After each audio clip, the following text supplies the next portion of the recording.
اللہ الرحمن الرحیم۔ جناب صدر اور معزز حاضرین، میری گفتگو کا عنوان ہے تبدیل ہو رہا ہے میرے دیس کا رواج۔ جناب صدر، ایک وہ وقت تھا جب ہمارے وقار و تمکنت کے گہرے نقوش اس صفحہ ہستی پر جا بجا سب تھے۔ چشم فلک نے صدیوں پہلے دیبل کے منظر سے کفر و شرک اور وحشت و بربریت کا پرچم سر نگو ہوتے دیکھا۔ محمود غزنوی کے گوروں کی تاپوں سے سومنات پر زلزلہ بپا ہوتے بھی دیکھا گیا۔ تاریخ کی شاہراہ پر اسلامی سطوت کے طویل سفر نے انمٹ نقوش چھوڑے، لیکن پھر حالات نے ایسی کروٹ لی کہ زمانے کی دست برد نے ہمارے نشانے پاں پر گرد ڈالنا شروع کر دی۔ کم و بیش ایک صدی کا وہ قصہ کس قدر پرعلم ہے جب ہم فرنگی قذاقوں کے رحم و کرم پر تھے، مغربی بجلیاں ہمارے شکستہ آشیانے کو جلانے کے لیے بیتاب تھی۔ اس عرصہ اسیری میں ہم سے اخلاقی قدریں اور آزادی کے ولولے چھن گئے، اور نوبت یہاں تک آ پہنچی کہ وہ سجدہ روح زمین جس سے کانپ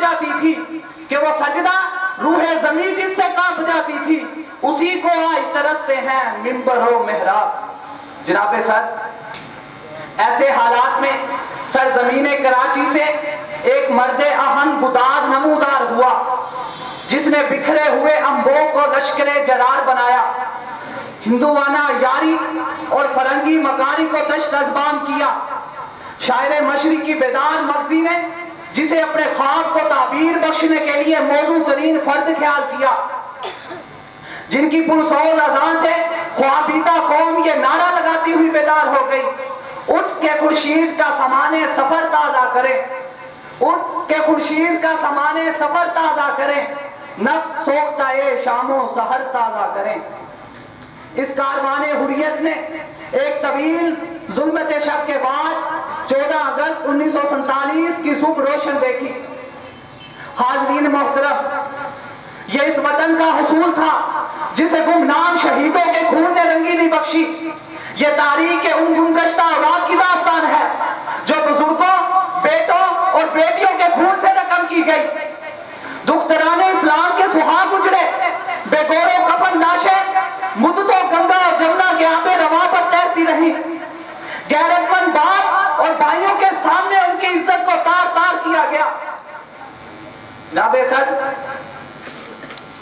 ایسے حالات میں جناب صدر میری قوم نے یہ سب ابتلائیں اس لیے صحیح تھی اور یہ وطن اس لیے حاصل کیا گیا تھا کہ یہاں اسلام کے رہنما اور روشن اصول لاگو کیے جائیں، مظلوم کا دست و بازو بن کر ظالم کو انصاف کے کٹہرے میں لا کھڑا کیا جائے، عبادت گاہوں کو ان کا تقدس لٹایا جائے، عدل گاہیں امیر اور غریب کو ایک ہی نظر سے دیکھیں، ایوان ہائے اقتدار عام آدمی کی فریاد پوری سے ہرگز الفاظ معاورہ نہ ہو، مگر صد ہے کہ یہ خواب کا حال تشنہ تعبیر ہے۔ جب کوئی طبقہ اپنے مقاصد حیات کو بھول جایا کرتا ہے تو نا امیدی کے گہرے سائے طویل ہونے لگتے ہیں۔ جب اذہان مردہ ہو جائیں تو احساس کی دولت چھن جایا کرتی ہے، اور جب احساس باقی نہ رہے تو ذہنی پستی اور کور ذوقی اسے اغیار کی دہلیز پر جھکا دیتی ہے۔